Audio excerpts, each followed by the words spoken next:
بسم اللہ الرحمن الرحیم اعوذ باللہ من الشیطان اللعین الرجیم بسم اللہ الرحمن الرحیم وبہ نستعین وہو خیر ناصر ومعین الحمدللہ رب العالمین وصلی اللہ علی محمد وآلہ الطیبین الطاہرین۔ ہماری گفتگو کتاب المقاصد کے دوسرے حصے کتاب البیع کے مباحث میں جاری ہے، اور آج کے اس درس کا عنوان بیع فضولی کی صحت پر معیدات کا بیان ہے، کہ جس کو گزشتہ ایک دو درسوں میں ہم بیان کر رہے تھے، اور آج اسی مطلب کا تسلسل ہے جس کو ہم بیان کر رہے ہیں۔ تو آج کے ہمارے اس درس کے اہم مطالب میں سے ایک مطلب جو یہاں پر مورد گفتگو ہے وہ صحیح حلبی ہے، کہ جس کو ہم گزشتہ درس کے اندر بیان نہیں کر سکے، آج یہاں پر بیان کریں گے اور کہیں گے کہ کس طرح سے یہ معید ہے ہمارے اس مسئلے کے لیے۔ اس کے بعد موثقہ عبداللہ ہے، کہ اس کو بھی آگے ہم بیان کریں گے۔ موثقہ عبداللہ جو کہ امام جعفر صادق علیہ السلام سے منقول ہے، کہ کس طرح سے یہ اور کس احتمال کی بنیاد پر ہمارے اس مورد بحث مسئلے میں معید کی حیثیت رکھتی ہے۔ تو چلتے ہیں اپنے پہلے مطلب کی طرف، جس میں صحیح حلبی کو آگے بیان کرنے جا رہے ہیں تائید کے طور پر، اور فرماتے ہیں کہ وَمِمَّا يُؤَيِّدُ الْمَطْلَبَ أَيْضًا صَحِيحَةُ الْحَلَبِ، فرماتے ہیں کہ اور انہی میں سے کہ جو تائید کرتی ہیں چیزیں ہمارے اس مورد بحث مسئلے اور مطلب کو معید ہیں اس مطلب کے لیے، ان میں سے ایک صحیح حلبی ہے، روایت صحیح حلبی، کہ یہ روایت کس مسئلے کو بیان کر رہی ہے۔ تو آغا سب سے پہلے اس مسئلے کو بیان کرتے ہیں کہ ان الرجل، یہ روایت ایک شخص کے حوالے سے ہے کہ یشتری ثوبا، کہ یہ شخص کیا کرتا ہے، کپڑا خرید کرتا ہے، ولم یشترط علی صاحبہ شیئا، اور وہ اس کپڑے کے صاحب مالک پر، کہ جو بائع ہے اس معاملے میں، اس پر شرط نہیں کرتا شیئا، کسی بھی چیز کی، یعنی وہ جب یہ کپڑا خرید کرتا ہے تو اپنے لیے کسی خیار شرط کو قرار نہیں دیتا،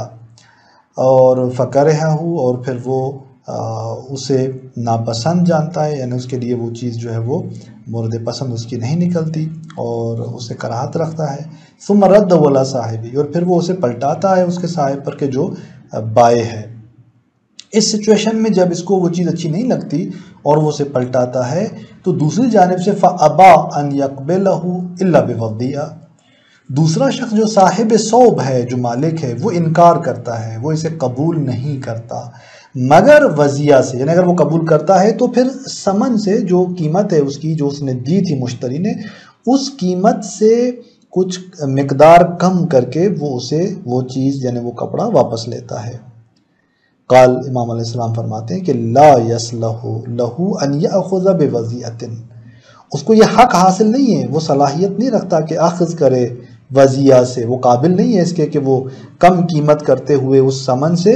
اس چیز کو واپس کرے، یعنی کچھ مقدار اپنے پاس رکھے اور باقی ثمن پلٹائے اور وہ کپڑا بھی واپس کرے۔ اب اگر اس نے ایسا کیا، فَإِن جَهِلَ، اس نے ایسا کیا، ثمن سے مقدار کم کر کے اس نے وہ کپڑا واپس کیا، یعنی اس شخص نے وہ کپڑا واپس کیا اور اس نے بائع نے اس کپڑے کو لیا، البتہ ثمن سے قیمت کو کم کرتے ہوئے، فَإِن جَهِلَ، امام فرماتے ہیں اگر وہ جاہل ہے، فَأَخَذَهُ، اور اس نے یہ اخذ کیا کپڑا، فَبَاعَهُ، اور پھر اس نے آگے بیچ دیا کسی اور مشتری کو، کسی اور کو، اور فَبَاعَهُ بِأَكْثَرِ مِنْ ثَمَنِهِ، اس نے بیچا اس کے اس ثمن سے زیادہ، یعنی وہ جو ثمن جس پر معاملہ ہوا تھا مشتری کے ساتھ، اس کے اس ثمن سے زیادہ کی قیمت میں آگے اس نے بیچ دیا۔ تو امام حسن فرماتے ہیں کہ رد علی صاحب الاول ما زاد، تو صاحب اول وہ جو یعنی پہلا شخص تھا اس ثمن کا، یعنی جو اس کا جو یعنی جس نے ثمن دیا تھا، مشتری نے اس کپڑے کو لیا تھا، در واقع یہ معاملہ اس کا درست نہیں تھا، اور وہ اس کپڑے کا مالک یہ شخص نہیں ہے بائع، بلکہ وہ وہی مشتری ہے اول جو ہے وہ اس کا مالک ہے۔ تو امام فرماتے ہیں کہ رد اعلی صاحب الاول، اس کے صاحب اول پر، وہی مشتری جو پہلا تھا جس نے یہ کپڑا خریدا تھا، جس سے واپس لیا گیا، اسی کو واپس کرے گا مازاد، اضافی مقدار، یعنی جس ثمن پہ یہ معاملہ اس نے کیا ہے، اور یعنی اضافی چونکہ ثمن سے معاملہ کیا ہے، تو مازاد جو قیمت ہے وہ کس کو دے گا، وہ اس مشتری کو واپس کرے گا۔ در واقع یہاں پر یہ معاملہ جو ہے وہ فضولی طور پہ واقع ہو رہا ہے، چونکہ اگرچہ وہ جاہل تھا لیکن بہرحال وہ جب معاملہ کرتا ہے اس چیز کو آگے بیچتا ہے تو وہ فضولی ہے، اس کو اجازت حاصل نہیں ہے، اور چونکہ وہ چیز اس کی نہیں ہے۔ یہاں پر امام کہتے ہیں کہ یہ معاملہ باطل نہیں ہے، معاملہ درست ہے اور مازاد واپس پلٹائے گا۔ تو یہاں پر آپ فرماتے ہیں کہ فَإِنَّ الْحُكْمَ بِالرَّدِّ مَازَاد لَا يَنْطَبِقُ بِظَاهِرِهِ، یہ جو حکم ہے رد مازاد کا یہ اپنے ظاہر کے ساتھ منطبق نہیں ہے مگر الا علی صحت بیع الفضول لنفسه، مگر یہ وہاں پر درست ہے کہ منطبق ہے اس مطلب پر کہ بیع فضولی لنفسه ہی درست ہو، چونکہ یہاں پر وہ شخص جو ہے وہ دوسرے کو وہ ثوب بیچتا ہے زیادہ قیمت میں، یعنی وہ کس لیے بیچ رہا ہوتا ہے؟ اپنے لیے بیچ رہا ہوتا ہے۔ وہ جب کپڑا پہلے مشتری سے واپس کرتا ہے تو پھر بیع لنفس ہی کر رہا ہوتا ہے، اور یہ بیع لنفس ہی فضولی ہے جو کہ وہ مالک نہیں ہے اس چیز کا اور وہ اپنے لیے اسے بیچ رہا ہے، تو یہ بیع لنفس ہی امام فرماتے ہیں کہ درست ہے، البتہ اس کی درستگی جو ہے وہ اس کا نتیجہ یہ ہوگا کہ صحت کے بعد وہ چیز کس کی ہوگی؟ خود اس فضولی کی نہیں بلکہ اس پہلے مشتری کی جس نے وہ کپڑا خریدا تھا اور وہی در واقع اس کا مالک ہے۔ تو لہٰذا یہاں پر آپ دیکھیں کہ بیع فضولی لنفس ہی جب درست ہے تو بدرجہ اولا بیع فضولی لے غیر ہی درست ہونی چاہیے اجازت لاحقہ پر، کہ جب فضولی کسی اور کے لیے کوئی چیز بیچتا ہے اور پھر وہ مالک آ کر راضی ہو جاتا ہے تو یہاں بطریقہ اولا درست ہونا چاہیے۔ تو یہ صحیح حلبی آپ دیکھیں کہ کس طرح اس سے مؤید جو ہے وہ پیش کیا جا رہا ہے اس مسئلے بیع فضولی کی صحت پر۔ اس کے بعد ایک اور مطلب ان مؤیدات میں سے موثقہ عبداللہ ہے کہ جس کے حوالے سے آغا اس طرح سے فرماتے ہیں کہ وَيُمْكِنُ تَعْيِيدُ لَهُ أَيْضًا وَيُمْكِنُ تَعْيِيدُ لَهُ أَيْضًا، یعنی ممکن ہے تائید جو ہے وہ اسی مسئلے کی جو کہ بیع فضولی ہے اس کے لیے نیز کس سے؟ بموثقۃ عبداللہ، موثقہ عبداللہ ان ابی عبداللہ علیہ السلام کے جو امام جعفر صادق علیہ السلام سے منقول ہے، روایت ہوئی ہے،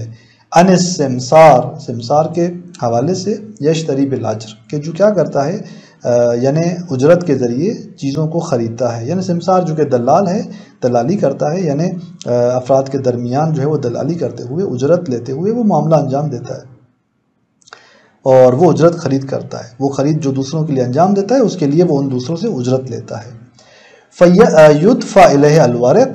اور اسے یا فَيَدْفَعُ یعنی مالک اسے دیتا ہے کچھ درہم یا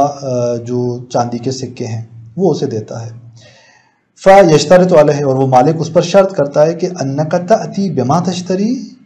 اور تم لاؤ گے وہ چیز جو تم خریدو گے، فَمَا شِئْتُ أَخَذْتُ وَمَا شِئْتُ تَرَكْتُ، اور پھر میں نے جو چاہا اخذ کی، جس چیز کو میں چاہوں گا تو اخذ کروں گا اور جس چیز کو میں نے نہیں چاہا اسے ترک کر دوں گا۔ یعنی وہ یوں شرط کرتا ہے جو تم خریدو گے چیز وہ لاؤ گے میرے پاس، پھر اگر میں نے چاہی تو خرید یعنی اٹھا لوں تو اٹھا لوں گا، اور میں نے اگر نہیں چاہا اس کو تو میں نے اس کو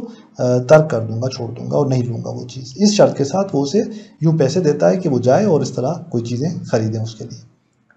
فَيَذْهَبُ، وہ شخص جاتا ہے دلال، فَيَشْتَرِي، اور خریدتا ہے، ثُمَّ يَأْتِي بِالْمَتَاعِ، پھر وہ متاع کے ساتھ چیز کے ساتھ آتا ہے اسی صاحب مال کے پاس، فَيَقُولُ، وہ کہتا ہے کہ خُذْ مَا رَضِيتَ، اٹھاؤ جو تم وہ چیز جس پر تم رضایت رکھتے ہو، جس کے حوالے سے جس کو تم چاہتے ہو، وَدَعْ مَا كَرِهْتَ، اور چھوڑ دو وہ چیز جو تم نہیں چاہتے۔ قال لا باس، امام فرماتے ہیں کہ اس میں کوئی اشکال نہیں ہے، الخبر، یہ روایت یہاں تمام ہوتی ہے۔ تو آپ دیکھیں کہ یہ روایت اس کے اندر سمسار جو ہے وہ جاتا ہے چیز خرید کرتا ہے اور پھر یہاں پر اس کے آگے پیش کرتا ہے وہ اگر اس نے چاہا تو لے گا، اگر اس نے نہیں چاہا تو وہ اس چیز کو چھوڑ دے گا۔ تو آگے فرماتے ہیں شیخ انصاری رحمۃ اللہ علیہ کہ اس روایت کے سلسلے میں چندین احتمالات ہیں، ان احتمالات کو بیان کرتے ہیں اور ہم دیکھتے ہیں کہ کس احتمال کے مطابق یہ روایت ہمارے اس مسئلے سے وابستہ ہوتی ہے، مربوط ہوتی ہے اور ہم اس کو ایز اے معیت لے سکتے ہیں۔ بناء علی ان الاشتراء من السمسار یحتمل ان یکون لنفسه، بنا رکھتے ہوئے اس بات پر کہ اشتراء جو سمسار سے ہو رہی ہے یعنی خرید جو سمسار انجام دیتا ہے کہ محتمل ہے کہ ان یکون لنفسه، ایک احتمال یہ ہے کہ اس کی وہ خرید خود اس کے لیے ہو، لنفسه ہی ہو، لیکون الورق علیہ قرضا، کیونکہ وہ جو ورق ہیں، وہ جو درہم اور وہ جو پیسے ان کو دیے گئے ہیں وہ قرض کے طور پر اسے دیے گئے ہیں اور وہ ان پیسوں کے ذریعے وہ ایک چیز خرید کرتا ہے، اور فیبیع علی صاحب الورق، پھر وہ دوبارہ آ کر بیچتا ہے اسے صاحب ورق کو، ما رضیہ، وہ چیز جس کی وہ رضایت رکھتا ہے، جس کی نسبت من الامتیا، ان چیزوں میں سے، ویوفی دینہ، اور اس طرح وہ اسے اپنا دین ادا کرتا ہے، یعنی وہ آ کر اسے وہ چیز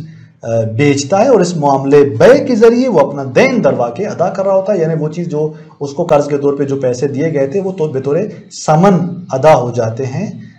جو پہلے قرض کی حیثیت رکھتے تھے۔ ایک احتمال اس کے اندر یہ ہے۔ اب یہاں پر سوال ہوتا ہے کہ ولا ینافی ھذا الاحتمال، آیا مثلا وہ جو اوپر روایت کے اندر آیا کہ ان سمسار یشتری بالعاجر، سمسار تو وہ ہے کہ جو اجرت کے ذریعے یہ کام انجام دیتا ہے، نہ یہ کہ مثلا وہ اپنے لیے خریدے اور پھر آ جائے اور پھر معاملہ کرے ان صاحب مال کے ساتھ، نہیں، وہ تو اپنے لیے خرید نہیں سکتا، اجرت کے ذریعے خرید رہا ہوتا ہے۔ تو یہاں پر یہ کیسے آپ احتمال بیان کر سکتے ہیں کہ محتمل ہے کہ ان یکون لنفسہ ہی، تو آپ فرماتے ہیں کہ ولا ینافی ھذا الاحتمال فرض السمسار فی الروایہ ممن یشتری بالاجر،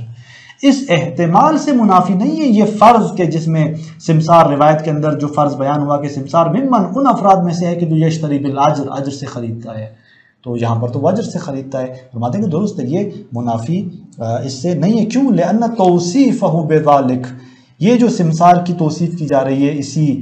فرض کے ساتھ بے اعتبار اصل حرفت ہی و شغل ہی، یہ کہ یشتری بالاجر روایت میں ذکر ہوا، یہ اس کے شغل اور کام کو نظر میں رکھتے ہوئے کہا گیا ہے، یعنی اس کے پیشے کی طرف اشارہ ہے، لا بملاحظۃ ھذہ القضیہ شخصیہ، نہ جو ہے وہ اس قضیے شخصیہ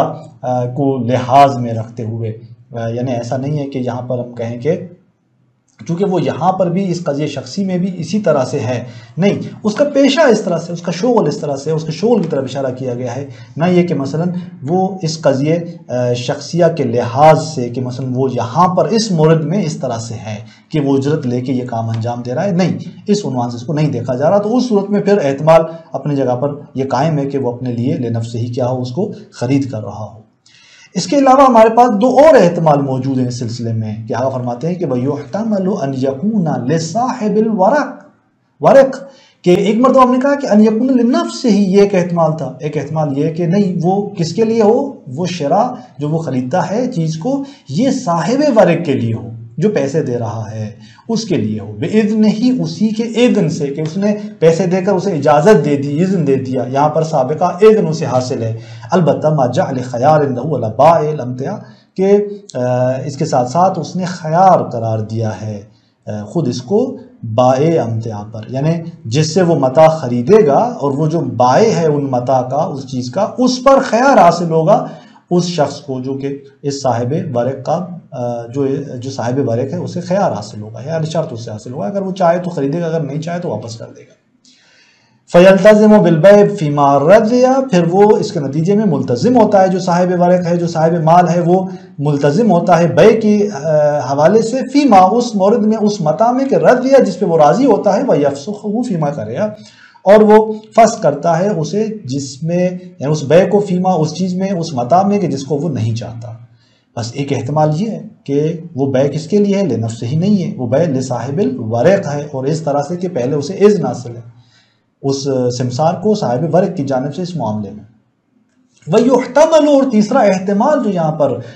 مورد بحث ہے اور قابل احتمال جو چیز تیسری، ان یکون فضولیاً عن صاحب الورق، کہ یہ شخص جو ہے سمسار فضولی ہے صاحب ورق کی جانب سے، یعنی صاحب ورق کے پیسوں سے، جو صاحب مال ہے اس کے پیسوں سے وہ جا کر چیز خرید کر آ جاتا ہے، خود اس صاحب ورق یعنی صاحب مال کے پاس آ جاتا ہے۔ فَيَتَخَيَّرُ مَا يُرِيدُ وَيَرُدُّ مَا يَكْرَهُ، فَيَتَخَيَّرُ مَا يُرِيدُ وَيَرُدُّ مَا يَكْرَهُ، پھر وہ اختیار کرتا ہے اس چیز کو جس کا وہ چاہتا ہے اور رد کرتا ہے اس چیز کو جس کو وہ نہیں چاہتا ہے۔ فَيَتَخَيَّرُ، یعنی درواقع جیسے بعض اساتذہ فرماتے ہیں کہ یہ کیسا، یہ لفظ اس طرح ہونا چاہیے تھا کہ فَيُجِيزُ، یعنی درواقع وہ صاحب ورق پھر بعد میں جا کر اجازہ دیتا ہے جس چیز کو وہ چاہتا ہے اس کے حوالے سے، اور جس کو وہ نہیں چاہتا وہ اس کو واپس کرتا ہے۔ تو اس طرح سے یہ شخص جو ہے سمسار اس مثال کے اعتبار سے فضولی ہے۔ اب آپ فرماتے ہیں کہ وَلَيْسَ فِي مَوْرِدِ الرِّوَایَةِ ظُهُورٌ فِي إِذْنِ صَاحِبِ الْوَرَقِ لِلسِّمْسَارِ عَلَى وَجْهٍ يُنَافِي كَوْنُهُ فُضُولِيًّا۔ پہلے دو احتمال کو آپ دیکھیں تو یہ روایت ہم سے اجنبی ہو جاتی ہے، کیونکہ پہلے میں وہ اپنے لیے معاملہ انجام دے رہا ہے، اور دوسرے اس احتمال میں وہ صاحب ورق کے لیے انجام دیتا ہے لیکن اسے اذن حاصل ہوتا ہے، جبکہ بیع فضولی میں اذن سابق پہلے اسے حاصل نہیں تھا۔ اس صورت میں یہ بے فضولی کی بحث ہماری ہو رہی ہے۔ اور تیسرا احتمال ہے کہ جس کے مطابق یہ روایت ہمارے لیے مؤید بن سکتی ہے۔ تو آپ فرماتے ہیں کہ روایت کے مورد میں کوئی ظہور نہیں ہے کہ صاحب ورق کا اذن جو ہے وہ سمسار کو حاصل تھا۔ اس حوالے سے کہ صاحب ورق کی جانب سے کوئی اذن ہو، روایت اس جیسے اطلاق رکھتی ہے، اس میں کوئی ایسی چیز نہیں ہے، کوئی ایسا ظہور نہیں ہے علی وجہ اس طرح سے کہ ینافی کونہ فضولین، جو منافی ہو اس فرض اور احتمال سے کہ وہ فضولی بنے، یعنی سمسار کے فضولی ہونے کے اس فرض کے جو تیسری صورت میں ہم نے احتمال بیان کیا تھا، اس کے منافی بنے یہ روایت، اور ہم اس روایت سے یہ تیسرا احتمال نہ لے سکیں۔ فرماتے ہیں کہ ایسی کوئی چیز نہیں، یہ تب ہو سکتا تھا جب پیچھے کوئی صاحب ورق کا اذن حاصل ہوتا سمسار کو، تب آپ تیسرے احتمال کو یہاں پر تصور نہ کرتے، جبکہ ظہور کوئی ایسا نہیں ہے روایت کے اندر جو صاحب ورق کے اذن کو بیان کرے سمسار کے لیے، اور پھر آپ کہیں گے یہ تیسرا احتمال یہاں پر مراد نہیں لیا جا سکتا۔ نہیں، ایسی کوئی چیز نہیں، بس منافات نہیں رکھتا کہ یہاں پر تیسرا احتمال بھی ہو اور یہ روایت شامل ہو جائے اس تیسرے احتمال فضولی والے کو بھی۔ کما لا یخفی، جیسے کہ یہ بات روشن ہے اور مخفی نہیں ہے۔ فَإِذَا اُحْتُمِلَ مَوْرِدُ السُّؤَالِ لِهَذِهِ الْوُجُوهِ، اب جب مورد سوال ان تمام وجوہ کی نسبت یعنی احتمال رکھتے ہیں، یعنی جو یہاں پر جتنی یہ وجوہات بیان کی گئی،